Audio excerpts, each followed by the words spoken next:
রামনগর বিধানসভা কেন্দ্রের শেষ কথা ছিলেন সদ্য প্রয়াত বিধায়ক সুরজিৎ দত্ত।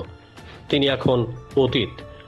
সুরজিৎ দত্তের মৃত্যুর পরই ব্যাপক চাপে ভাইপো অভিষেক। তিনি পুর নিগমের কর্পোরেটর। এটাও হয়েছিল প্রয়াত বিধায়কের কল্যাণে। গত 31শে ডিসেম্বর রাতে রামনগরে বেশ কিছু লোকজনকে মারধর করে দুষ্কৃতিকারীরা। অভিযোগ, এরা সবাই কর্পোরেটর অভিষেক দত্তের লোকজন। এমনটাই গুঞ্জন খোদ ভারতীয় জনতা পার্টির অফিসে। 31শে ডিসেম্বর রাতে আক্রান্ত হওয়া লোকজন বক্সনগরের বিধায়ক তফাজ্জল হোসেনের আত্মীয়। স্বাভাবিকভাবেই বিষয়টি মোড় নেয় অন্যদিকে। মাঠে নামে সিপিআইএম। চাপ বাড়ে শাসক গোষ্ঠীর। আঙুল ওঠে শহরের পুলিশি নিরাপত্তা নিয়েও। গোটা ঘটনার তদন্তের শেষে দেখা যায় এই ঘটনার সঙ্গে জড়িত ঝুটন সহ বাদবাকি সবাই কর্পোরেটর অভিষেকের অনুগামী। আর তাতেই ফেঁসে গিয়েছিলেন কর্পোরেটর। সদ্য জেঠামশাইকে হারিয়ে এখনো শোক কাটিয়ে উঠতে পারেননি কর্পোরেটর। এই পরিস্থিতিতে ঘরে বাইরে প্রচন্ড চাপে অভিষেক।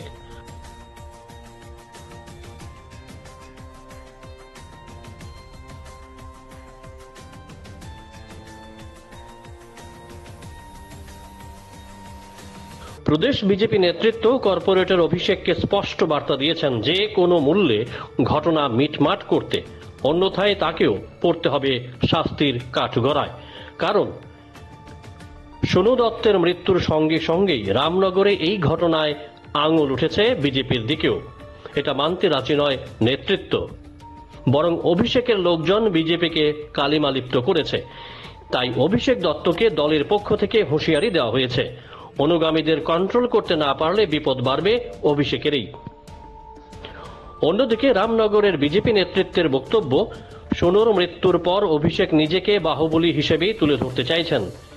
তাই তার অনুগামীদের নানানভাবে এখন লেলিয়ে দেওয়ার চেষ্টা করা হচ্ছে। তীক্ষ্ণভাবে এই বিষয়টি দলীয় নেতৃত্বকে বোঝানোর জন্য অভিষেক এখন আদা জল খেয়ে মাঠে নেমেছেন। সামনেই লোকসভা নির্বাচন। জাতীয় নির্বাচনের সঙ্গেই রামনগর কেন্দ্রে অনুষ্ঠিত হবে উপভোট। এই উপভোটের আগে প্রার্থীর দৌড়ে আছেন অভিষেকও। অন্তত এটাই মনে করছেন অভিষেক। এই অভিলাষ থেকে নাকি অভিষেক রামনগরে এখন নিজের শক্তির জানান দেওয়ার চেষ্টা করছেন।